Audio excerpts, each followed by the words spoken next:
ay ng mga Pilipino sa balita, sa serbisyo at sa bawat kwento. 86 na taon ng tiwala at sa mga darating pang taon, mas pinalakas at mas pinagtibay para sa Pilipino. DZRH. Una sa Pilipinas, una sa Pilipino. Serbisyong tapat sa'yo, DZRH.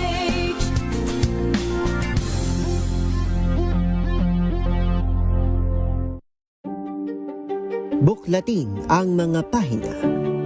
Pakinggan ang boses ng lipunan. Tunghayan ang mga issue mula sa ibang katayuan. Nakakalungkot kasi deserve ba namin ng ganito?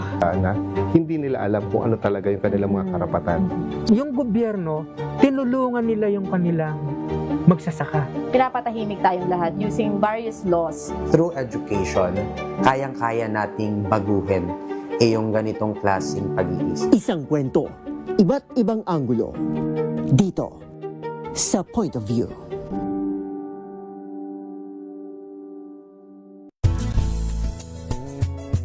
Number 1 na naman ang inyong DZRH sa latest survey ng Kantar Media na inilabas nitong January 2026. Hindi lang sa Metro Manila, kundi pati rin sa Mega Manila. Patunay na DZRH lang ang inyong tunay at totoong pinagkakatiwalaan. Taos-puso po kaming nagpapasalamat sa inyong patuloy na pagtitiwala dahil ang DZRH, una sa Pilipinas, una sa Pilipino. Saan ka man sa mundo, tayo Pilipino.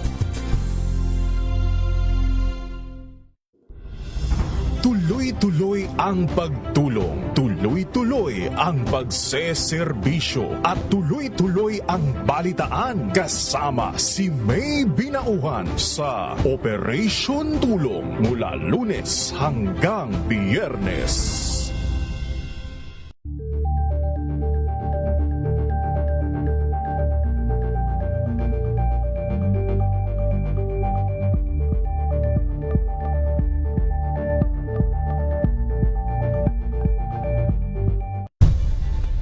Nagsimula sa pangarap hanggang sa maabot ang tagumpay. Iba't ibang kwento, iba't ibang mukha ng atletang Pilipino. Mas pinatindi, mas pinalakas, at mas pinaaksyon sa Match Point tuwing Sabado, 12:30 ng tanghali sa DZRH TV.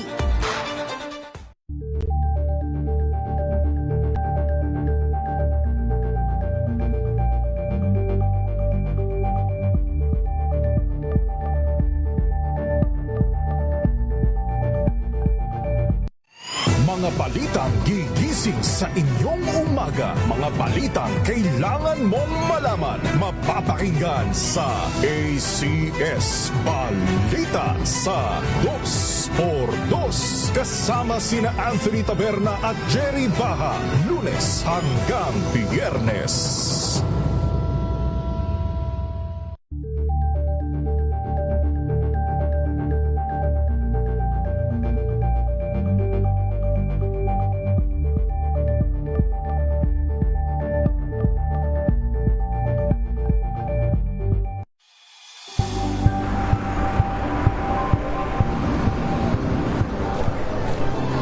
Ating mga eksperto. Dito lang sa Expert Opinion.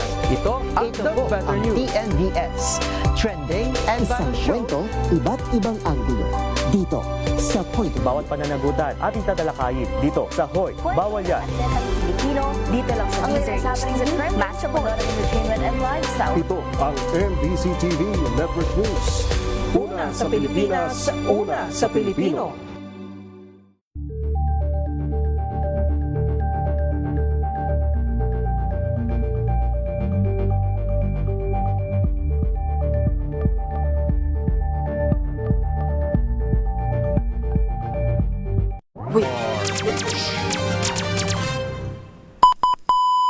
Pilipinas ang oras, 7 minuto makalipas ang 6 ng umaga. Sa panahong may nangangailangan ng boses, may handang makinig. Sa panahong may dapat ipaglaban, may tapang na manindigan. Advokasya. Dahil ang pagtulong sa kapwa nasa dugo na nating mga Pilipino, kasama sina Tina Nolasco at Bong Ariola. Advokasya.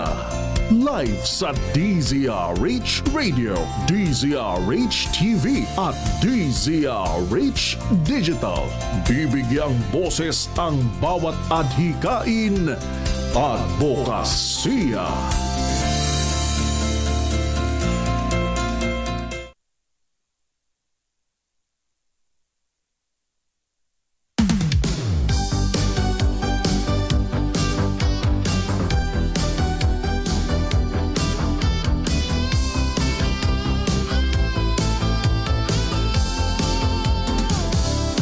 Kwento mo sa mundo ang iyong gawa, para ang iba ay kumilos at magkusa. Dahil ang lahat naman ay may talino, ipaliwanag kung bakit dapat magbago. Magkaisa sa gawa, wag lang sa salita. Kamay ay itaas, kumilos ng kusa. Sa pagtutulungan, bigat ay gagaan. Pagkakaisa ang kailangan ng bayan. Ipunin natin ang lakas, bawat bisig ay pag-isahin. Kumilos tayo lahat para sa isa lang mithiin. Dahil dapat tayong lahat ay magkaisa para sa isa. Advokasya, advokasya, ko'y dapat ninyong alamin. Advokasya, ko'y dapat din niyong gawin.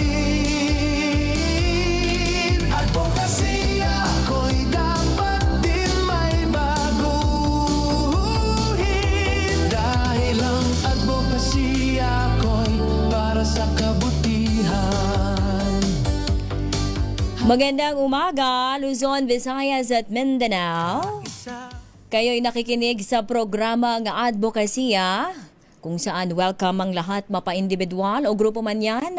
Basta't may magandang layunin para sa kapwa at para sa bayan, welcome po yan sa programang Advokasya. Inyo pong makakasama sa isang oras sa palitan ng magandang adhikain para sa kapwa at para sa bayan.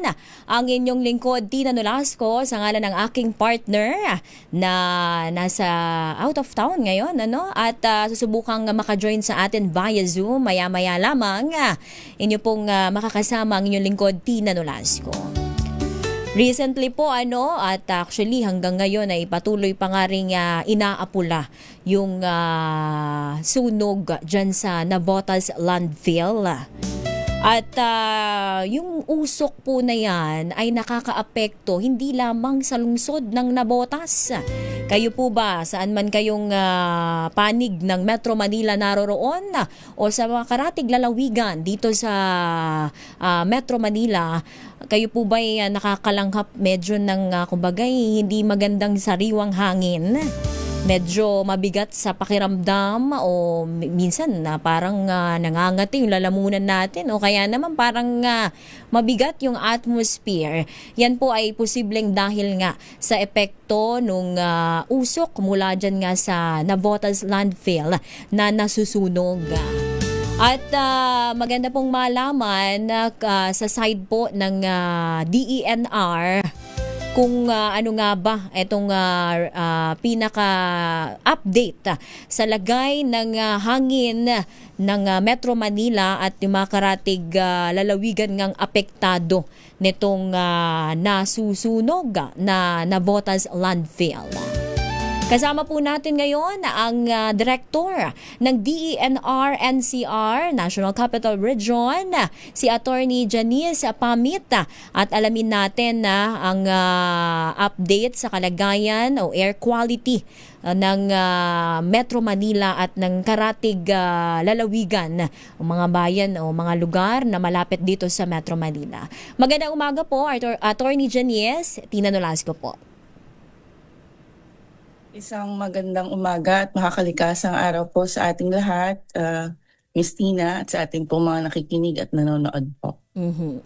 Attorney Janice, sa panig po ng DENR, kumusta po ang inyong air quality monitoring dyan dito nga sa epekto ng nasusunog na Navotas landfill? Kumusta po ang kalidad ng hangin sa Metro Manila at mga karatig na lalawigan?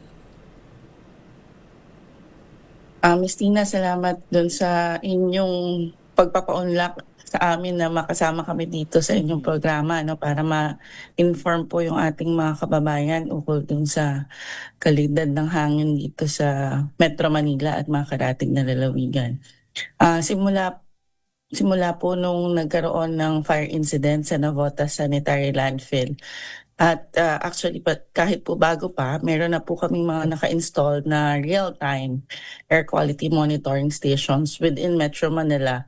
And ito po yung aming ginamit na air quality monitoring stations para mabilis pong ma-inform yung ating public tungkol po dun sa kalidad ng hangin. So amin pong ginagawa ay pinupost po namin ito sa aming social media accounts, sa amin pong Facebook, sa amin din pong website.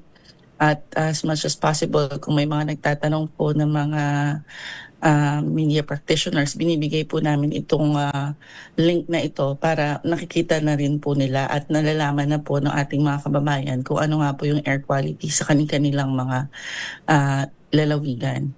So para po dito sa Metro Manila, noon pong nagkaroon ng sunog, April 11, 12, yung atin pong kalidad ng hangin ay meron pong mga naging unhealthy for sensitive groups, very unhealthy. Ayan. At saka mayroon pong sa ibang lugar po may acutely unhealthy.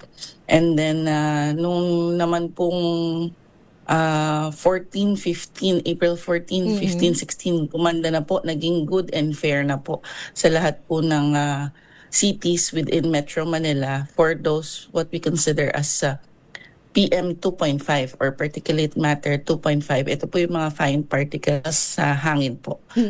Ayan. For particulate matter 10, ito po yung mga tinatawag na coarse particles. Hindi po nagkaroon ng pagbabago sa level or kalidad ng hangin for all cities. From the start until now, good and fair po siya. So, ngayon, kung pag-uusapan natin, April 25. Sa ngayon po ay meron, actually ngayon po, alas 6 ng umaga, nag-update po yung ating real-time air quality monitoring stations. No? Tingnan ko lang po siya. So, for Makati, Mandaluyong, Marikina, Muntinlupa, Navotas, Pasay, Quezon City, San Juan, Taguig, good and fair po itong ating air quality. Sa Caloocan, Malabon City, meron po, amin po tinatawag itong unhealthy for sensitive groups. At ang Valenzuela po ay still very unhealthy. Ang pinapaliwanag lang po namin na meron, dahil po ito ay air quality monitoring stations, may mga contributing factors po like yung mga sasakyan na ginagamit po natin, at kung may mga industries po na nag-i-emit ng usok doon sa lugar na yun, there's a probability na kahit po wala po yung fire incident, ay medyo mataas po yung, or mataas po yung Air pollution. index nila sa kalidad po ng hangin natin. Oo, attorney, sa madaling salita, ngayon na alas 6 ng umaga, April 25, ang pinaka may unhealthy air quality ngayon ay sa Valenzuela City. And the rest ay kumbaga ay may maganda na kalidad ng hangin. Sumunod na banggit mo no ay yung Quezon City. So ano pong mapapayo nyo sa ating mga kababayan lalo sa Valenzuela pala dahil mas hindi unhealthy ang kalidad ng hangin doon. Ulitin ko po Miss Tina, ang air quality index po natin ay dahil po may iba-ibang contributing factors ito, yun po yung nagiging results ng ating air quality monitoring. So para po sa mga kaalaman po ng ating mga kababayan, kung good or moderate or fair po yung ating air quality, wala po itong ipinopost na risk sa atin. Kung naman po ito po ay unhealthy or very unhealthy, yun po yung pinapayuhan po namin na kung lalabas po ay magsusuot po ng yung N95 grade or N95 grade na face mask po. So, hindi lang ito dahil sa Navotas landfill, kundi marami pong factor kung bakit hindi maganda ang kalidad ng hangin sa Metro Manila o mga karatig na lalawigan, kundi yung sinasabi ni Attorney Janice ay dahil din sa mga halimbawa ay mga polusyon na ini-emit ng mga sasakyan, mga factory, mga pagawaan kung saan may mga usok na nakakapag-contribute sa air pollution. Kanina pa po ninyo nababanggit, Attorney. Sorry, if I may just add. Noon pong kahapon actually, at saka nung April 24 kahapon, and April 23, all cities po, including Valenzuela, is already considered as good and fair for Metro Manila. So bumubuti na po ang kalidad ng hangin dito sa Metro Manila, in short, Attorney? Yes. Yun nga, as I have said, there are other factors that has to be you should consider when you're checking on the air quality index. So there are times that nagfa-fluctuate siya kasi nga real time yung ating air quality monitoring stations, no. So pagka may mga it also you should also consider yung wind direction, yun nga, yung location ng ating monitoring stations. Although these are, yung kinonsider naman po namin sa pag-install niyan is representative of this where it is. Kaya lang kung katabi kasi siya ng roadside, I think yung sa Valenzuela kasi katabi ng kalsada mismo, kaya talagang minsan tumataas talaga siya. Oo.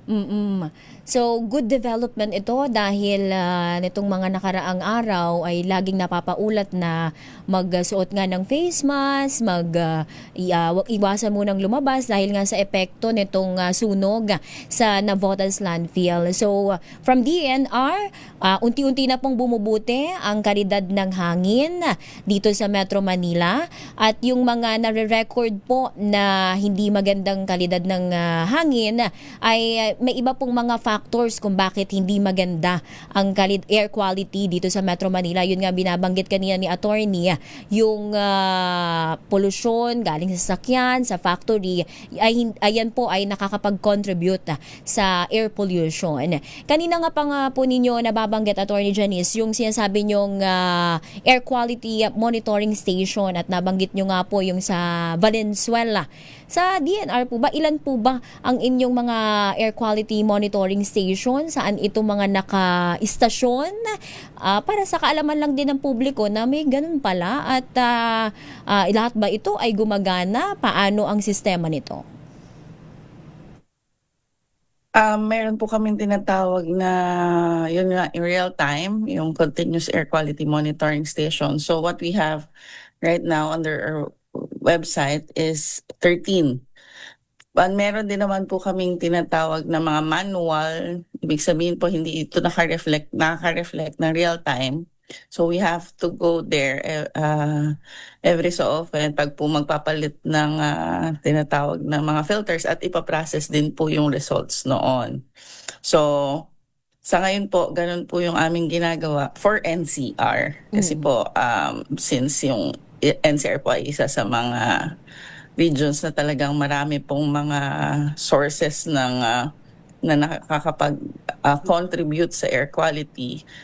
Marami pong air quality monitoring stations po dito sa NCR. Kalat-kalat, kumbaga, attorney. It measures, yun nga po, yung PM10 and PM2.5 para po dun sa fine and coarse particles na tinatawag. And then we're moving into adding 3 more na merong pong mga other yun pong SO2, NOx, nitrogen oxides, sulfur oxide, yun po. And mga other chemicals po or chemical substances na minemeasure po yung ating quality ng hangin. Oo. Sa panig po ng DENR, attorney, ano bang pananagutan nitong operator ng Navotas Landfill sa nangyaring sunog? Anong pwedeng ikaso sa kanila o may plano bang o may ginagawa na bang hakbang ang pamahalaan? Dahil bukod kasi sa polusyon at epekto sa kalusugan nitong sunog, lalo na sa mga vulnerable sector, mga may karamdaman, anong paglabag nitong Navotas Landfill na natukoy ng DENR? Ayun po, no, ongoing po yung aming investigation. Meron lang, may mga na-issue po kaming notice of violation regarding po dun sa tinatawag po nating environmental impact statement system, batas po natin, PD 1586, regarding po dun sa ECC conditions ng operator po ng landfill. Ongoing po yung aming case build-up. Kaya po, pinag-aaralan pa po namin together. Lumapit po kami sa Office of the Solicitor General para po ma-discuss po yung mga legal remedies na pwede pong gamitin po or pinag-aaralan po ito. Meron po ba kayo, attorney, sa inyong pakikipagtulungan sa, of course, sa BFP, sa lokal na pamahalaan ng Navotas, sa panig ng DENR, ano po yung inyong mga ginagawang hakbang o pakikipagtulungan para mabilis na mapahupa yung usok pa rin na ini-emit nitong Navotas Landfill? Actually, Miss Tina, no? Araw-araw po yung aming daily monitoring ng situation as requested po by our the LGU of Navotas and also the Navotas Disaster Risk Resilience Management Office at ang atin pong BFP. So nanghingi po ng technical guidance sa amin sa EMB NCR regarding dun sa, kasi nga po ito ay isang landfill. So kahapon po, actually may dumating pong mga JICA experts po natin sa disaster assistance, disaster relief assistance. At nagpunta rin po sa site at ngayon po ay actually babalik din po kami uli sa site para patuloy pong mabigyan din ng additional technical guidance ng ating mga JICA experts tungkol po sa para po ma-declare na fire out yung ating fire incident dyan sa Navotas Sanitary Landfill. May target date po ba tayo na sana ito ay halimbawa pagkalipas ng ilang araw talagang maapulan na itong sunog o yung usok ng nilalabas itong sunog na sumiklab dyan sa Navotas Landfill? Meron po bang target ang mga ahensya ng gobyerno, partikular ang DENR, sa inyong kolaborasyon sa ibang government agencies? Actually po, ang Bureau of Fire Protection po yung talagang may mandato para dito, para doon po sa pag-apula. Yung sa amin po ay technical guidance kasi nga po ito ay isang landfill. Baka meron pong mga yung buong basura doon na kailangan pong i-consider at yun pong sa closure po nung sanitary landfill. So far wala pang information or kumbagay information na nakakarating sa DNR kung anong hakbang or kailan ang target ng BFP at iba pang lalo na ng local government ng Navotas para nga tuluyan na tong maapula at wag nang makaapekto pa sa kalusugan ng publiko yung usok na masama po kasi yung chemical na kanina nga po binabanggit nyo na yung mga chemical na nagmumula doon sa usok. Attorney, last statement na lamang po, mensahe sa publiko ngayong gumaganda na ang kalidad ng hangin batay sa inyong pinakahuling monitoring ay magmamayo na sa susunod na linggo pala Kahit po ba gumaganda na ang air quality, ay posible pa rin halimbawa umulan ngayong araw, ay posible pa rin ang acid rain? Attorney Janice. Yes po. Miss Tina, hindi po ako technical kasi po ay ang akin pong background ay yun nga po, abogas siya. Pero para po regarding po dun sa acid rain, hindi po namin masasagot ngayon, no? Although, if relating to the sanitary landfill fire incident po ba yan? Yes, attorney. Okay. Kasi po, isa rin po sa mga na consider po namin yan yung kung ano pa yung pwede pang mga gawin kasi nga yung air quality noon at that time was not fair or good. So, pag ba nagpa-ulan dyan, mag-cloud seeding ka ay para gumanda na yung air quality. But then yun nga, yung possibility of acid rain nandoon. But since we had already, actually, April 14, 15, 16 ay gumanda na po talaga yung ating air quality, na good and fair na po yan. And then that's why we are saying earlier na there are other factors that may have contributed to yun po yung at times na unhealthy siya, at times na very unhealthy.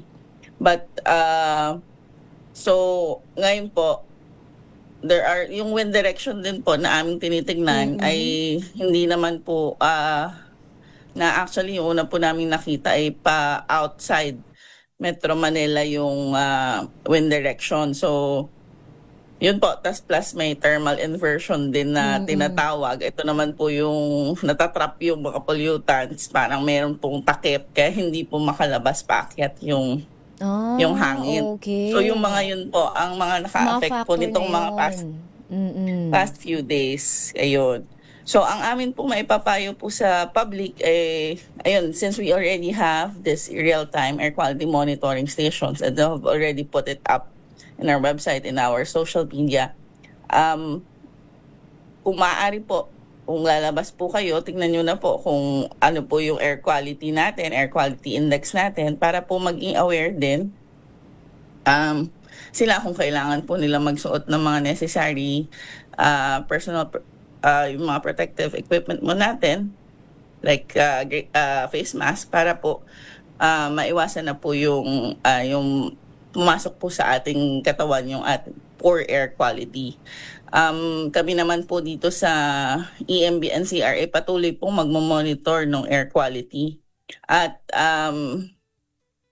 ayun din po, since this incident is about sanitary landfill, I'd like to ask the public na sana po magpatuloy po yung ating waste segregation para po sa mga susunod na wala na pong ganito sa mga susunod na panahon. Kasi po yung atin pong waste segregation at sourcing po sa bahay na segregate ay isang mahalagang bahagi po ng ating pagtulong para maging maayos po yung ating kapaligiran. Alright, very well said. Attorney Janice Pamit, maraming salamat po. Maraming salamat po, Miss Tina. Maraming salamat. Atin pong nakapanayam ang direktor ng DNR-NCR. Magbabalik po ang programang Advokasya sa oras sa 6:32 a.m. This time check is brought to you by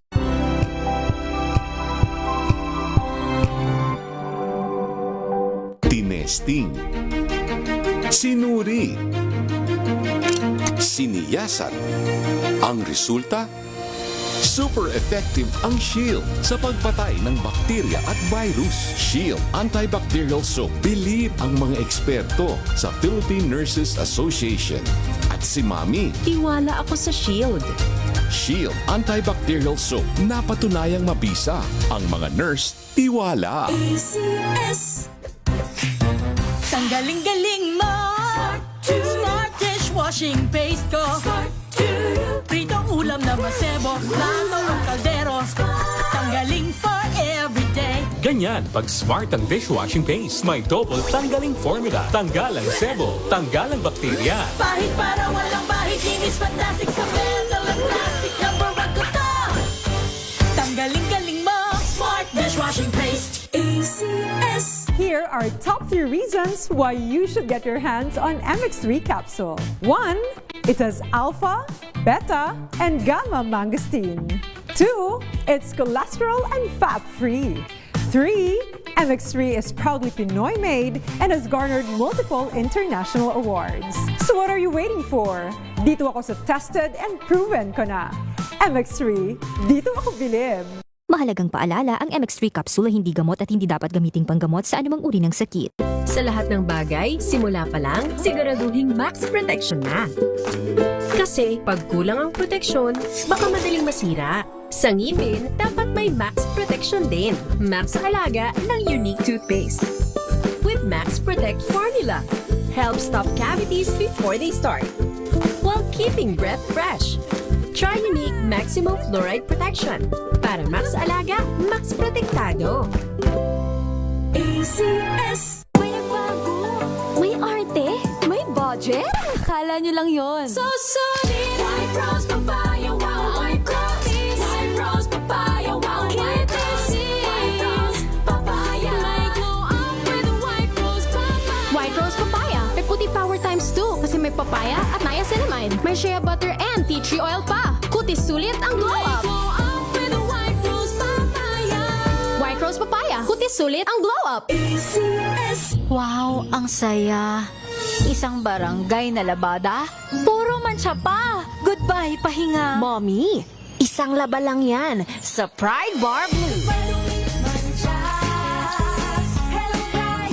May powerful stain-away enzymes na malupit sa dumit mancha. At di masakit sa kamay. Isang laba lang yan. Hello, pahinga.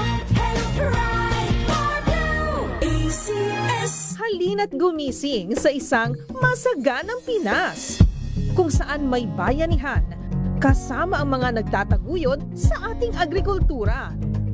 Kasama ka rin dito, ikaw mismo. Dahil sa masaganang Pinas, lahat tayo may benepisyo. Tuwing Sabado, alas 10:30 ng umaga. Samahan niyo kami at ang Department of Agriculture sa isang oras na talakayan ng higit na mahahalagang usaping pang-agrikultura. Masaganang Pinas sa DZRH sa April 25 na. Abangan! Halika na, tayo na sa masaganang Pinas.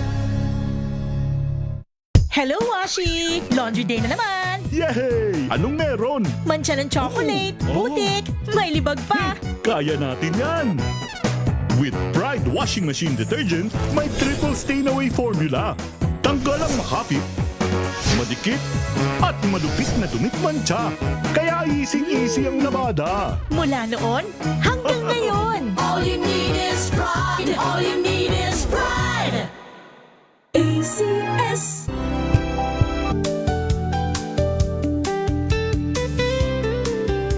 Nagbabalik po ang programang Advokasya sa oras sa 6:36 a.m. Batiin muna natin ang ating mga masugid na taga-subaybay habang wala pa ang aking partner na mukhang walang signal sa kanyang kinaroroonan. dahil nag-a-advocate nako, nagmimisyon ang aking partner Bong Ariola. Ayan, si Mayor Zanny Mendoza ay nakatutok. Si Tristan Wyatt Gulay, si Randy Ran Santisas, si Peterson Gieb, si Paul Reyes, si Tita Cora Cabura. Good morning dyan sa Aswala, Pangasinan. Si Paul Reyes ay nakatutok din. Etong si Melvin Letrodo, good morning. Avid listener ko to ng radio drama Maraming salamat po. Si Melanie Dolendo, good morning. Si Rafael Lisip, si Kaloy SK o Sky, si Alma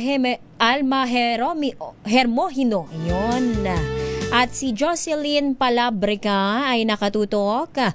Si Teresita Atienza ay nakatutok din.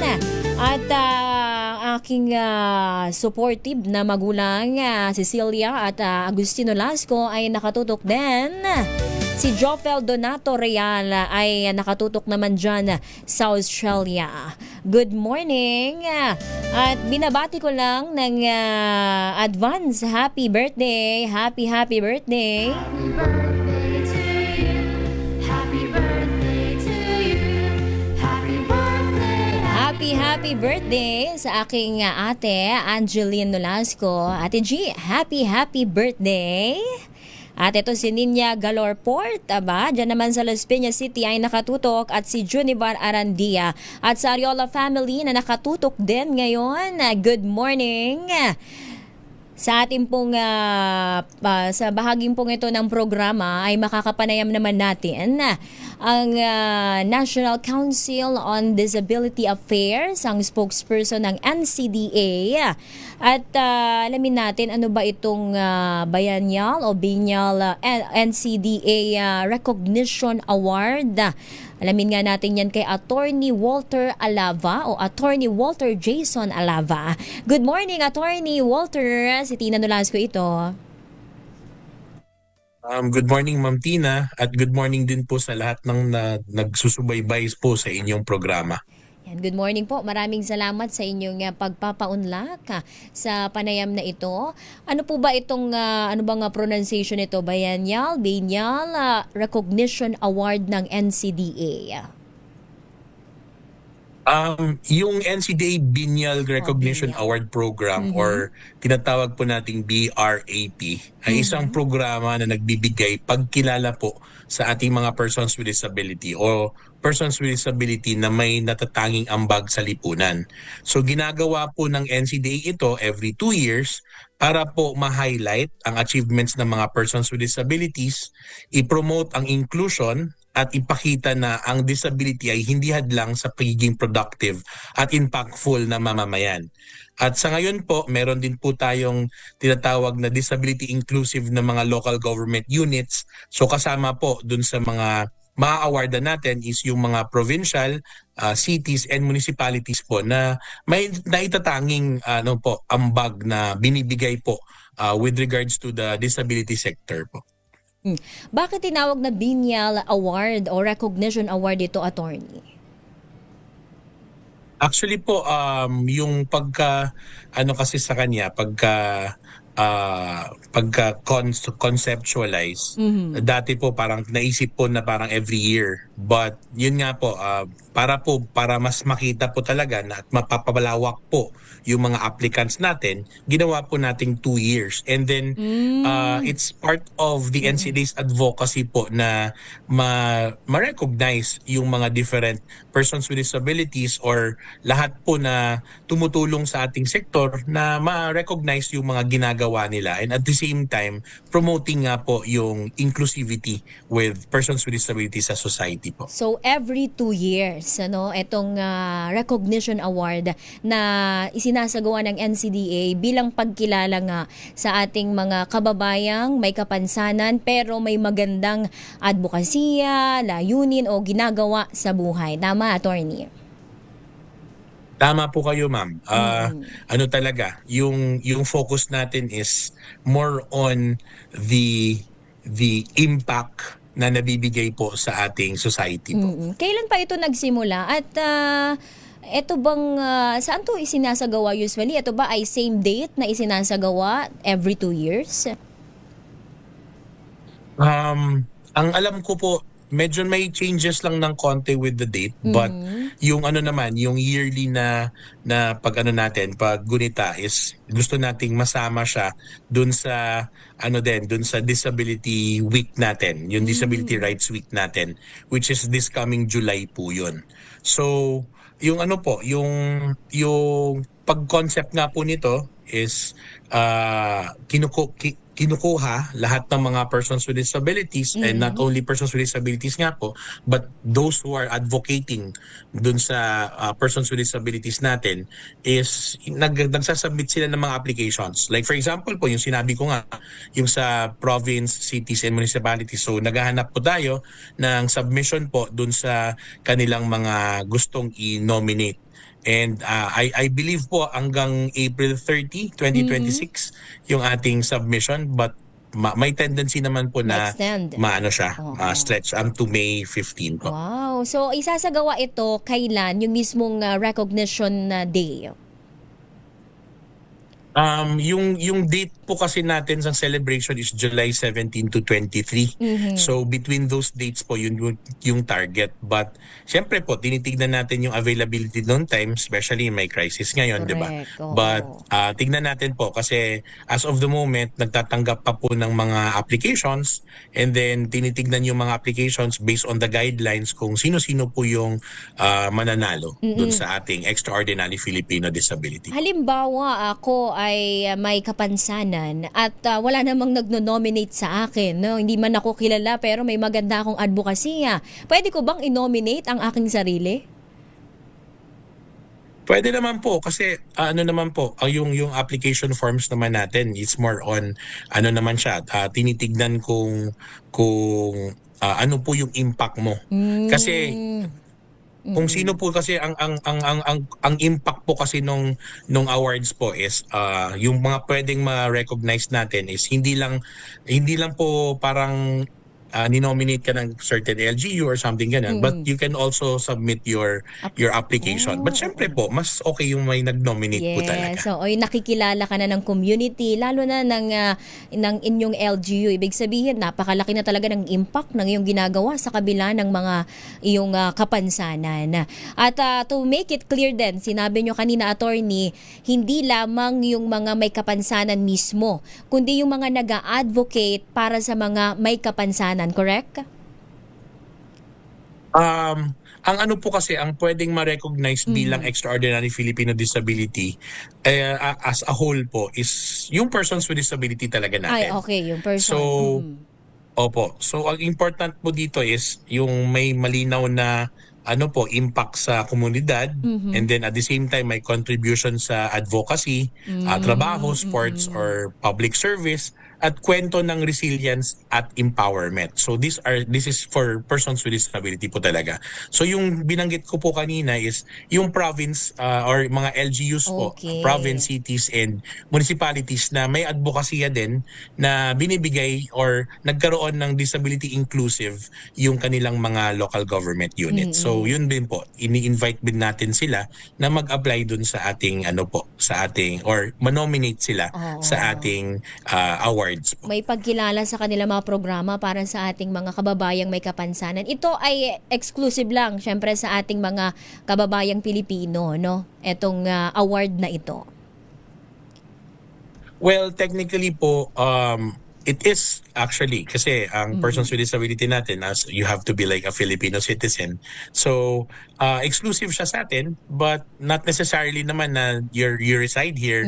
Pwede naman pong naka-reside kayo abroad basta you're still a Filipino citizen po. May nakikita ko ngayon sa ating screen na yung athlete with disability. Iba pa ba tong category? Anong mga category ang inyong mga pipiliin? Well, marami po tayong mga categories po eh. Meron pong sa athlete, meron po sa meron sa public service, meron po sa mga mga different na avenues sa trabaho. So technically hindi lang po siya parang parang invention or published research, but more on the the ordinary side of being a citizen but has an impact dun sa society as a whole. O parang yung kwento niya on how empowering it is na pag naging persons with disability siya at may impact dun sa society. Yun po yung hinahanap natin na na extraordinary Filipino with disability po. Okay, bibitinin muna natin ang ating kwentuhan, Attorney Walter, dahil tayo maghanap buhay muna sa oras na 6:47 a.m.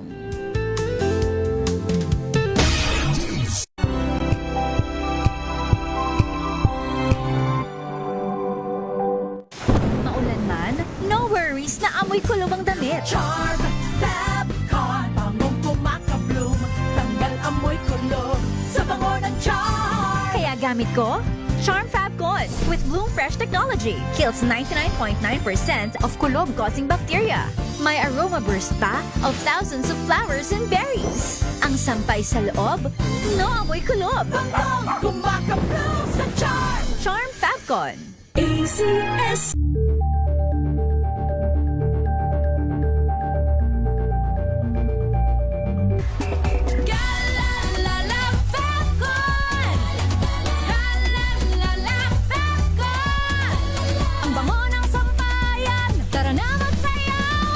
Fabcon, amoy nakaka-joyful.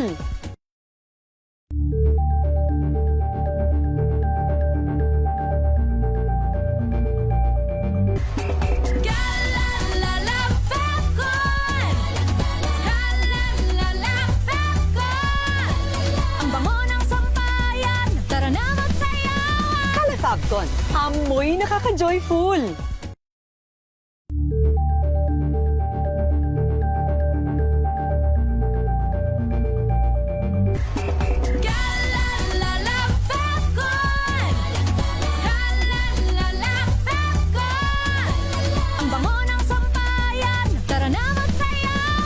Fabcon, amoy nakaka-joyful.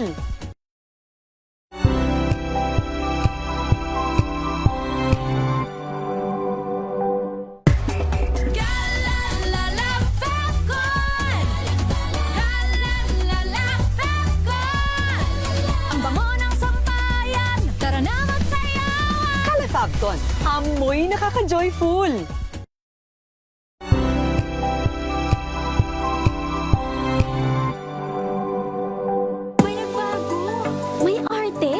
Budget? Akala nyo lang yon. So sweet! White rose papaya, wow, white rose. White rose papaya, wow, white rose. White rose papaya. May glow up with white rose papaya. White rose papaya. May puti power times 2 kasi may papaya at niacinamide. May shea butter and tea tree oil pa. Kutis sulit ang glow May up. glow up with white rose papaya. White rose papaya. Kutis sulit ang glow up. ACS.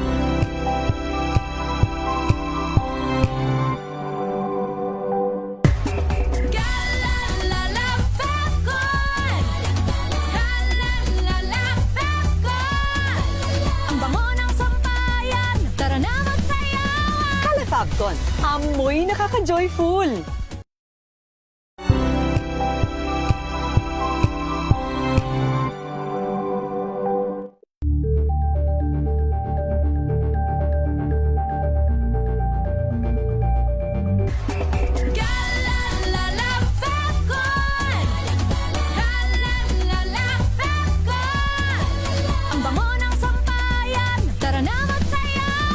Fabcon, amoy nakaka-joyful.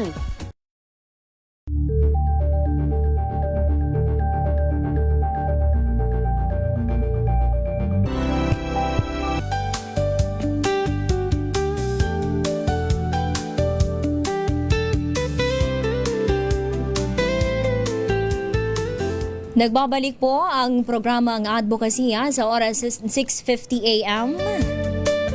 Batiin muna natin ang ating mga iba pang mga taga-subaybay, ang ating mga avid listeners at viewers. Etong si Dominic Hasim, si Maridel Makaya Furukawa, good morning. Si Ninya Galorport, good morning. Si Tita Lydia Evangelista, si Sister Dali Makawili, at si Brother Manny Payumo, at si Sister Susan Valentino. Happy listening. Balikan natin ang spokesperson ng NCDA, si Attorney Walter Jason Alava, na maagang-maaga nating nga kasama ngayon. At pinag-uusapan nga natin itong recognition award para sa mga extraordinary Filipino, mga natatanging Pilipinong may kapansanan na may mga ginagawang magandang advokasya, programa para sa mga kapwa rin nila may kapansanan. Pati nga LGU ay i-recognize din itong recognition award na programa ng NCDA. Attorney Walter, balik tayo sa ating kwentuhan. Sa panig ba ng NCDA, ano ba yung mga inyong mga bagong programa para sa mga may kapansanan at na dapat malaman ng publiko dahil for awareness, mahalagang lalo na kung may nakikinig sa atin ngayon na may ganito palang programa ang NCDA? Well, sa ngayon po, maraming programs po, but I'll give the top 3 programs. First po is we are under the rollout po ng ating Unified Persons with Disability Identification System.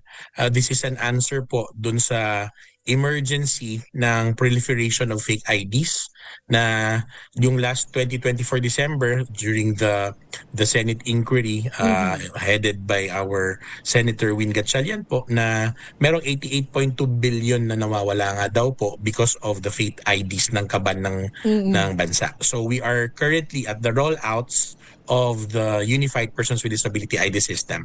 Second po, we also have DARE Caravan, tinatawag nating DARE Caravan, Caravan.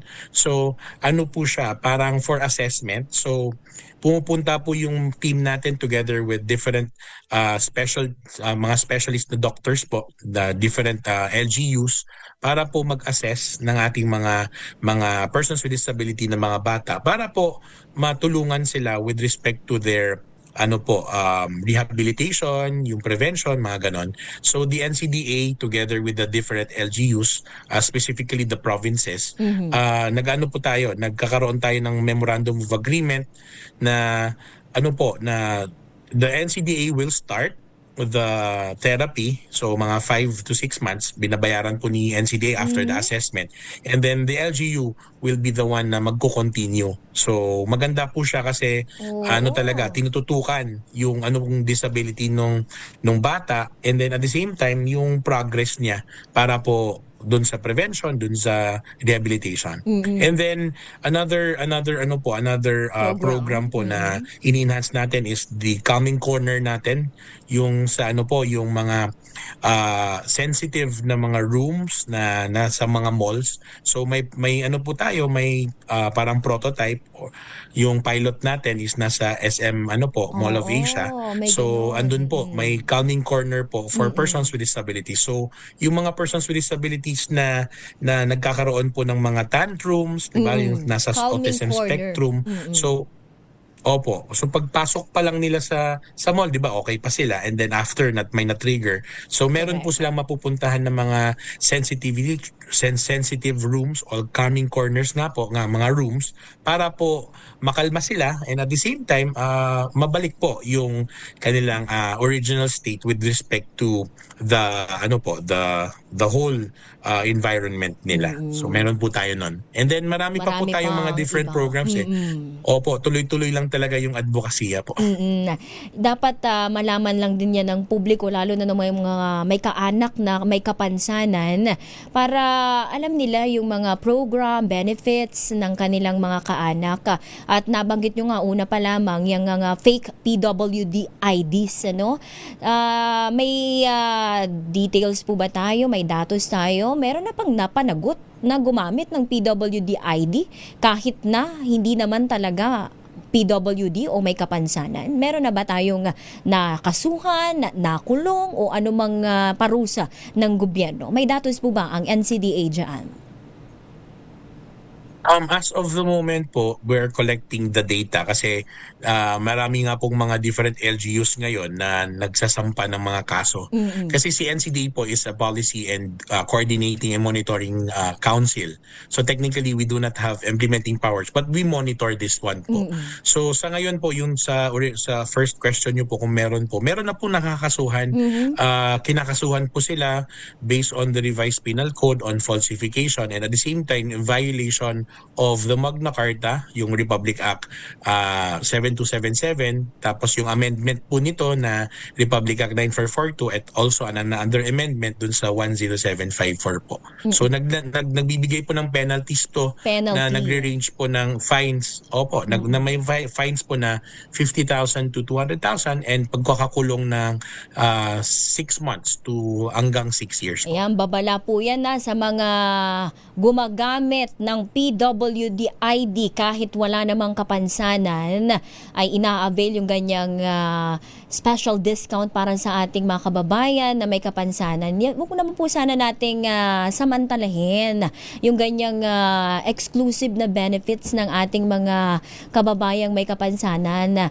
Pero sa iba namang mga establishmento, paalala, ang hindi lahat ng karamdaman ay nakikita ng mata. Baka questionin nyo, mukhang healthy, mukhang okay naman, pero may PWD ID, posible pong nasa kalooban, minsan mental health problem, o merong silang kapansanan na hindi po visible ng ating mga mata. Huwag po sana natin questionin kung nakikita naman natin yung ID, mukhang lihiti mo naman, at talagang pinapatunayan niya naman na meron siyang ganon, pinapanindigan sa mga business establishment, ay ipagkaloob po natin yung ganyang benepisyo para sa ating mga kababayang PWD. Attorney, eto balik tayo dun sa recognition award. Ano na lang yung mga qualification at again, ulitin natin sa mga kababayan natin sa LGU na gustong mag-apply dito para ma-nominate dito sa Extraordinary Filipino o Biennial Recognition Award. Ano na lang yung mga qualification at kailan yung deadline at kailan mismo yung awarding.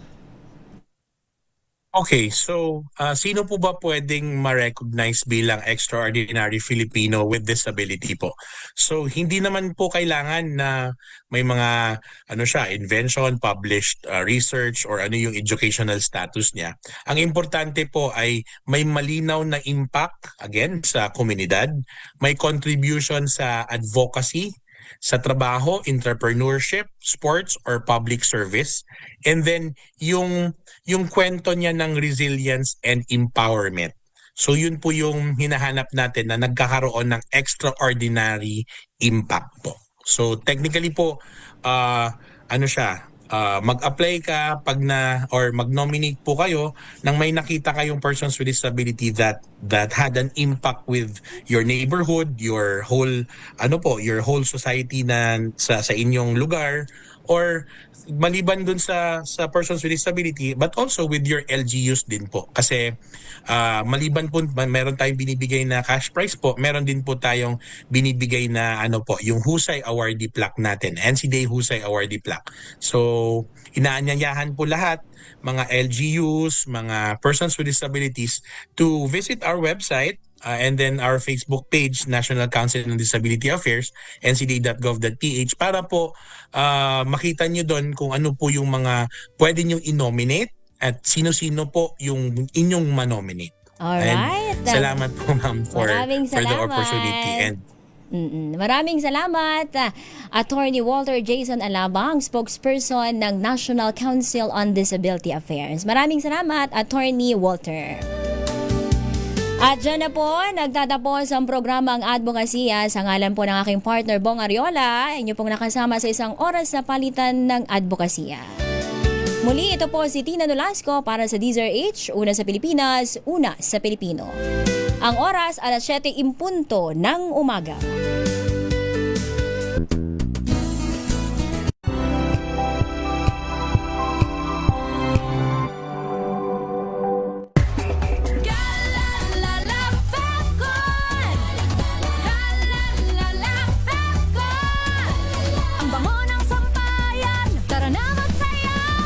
Fabcon, amoy nakaka-joyful.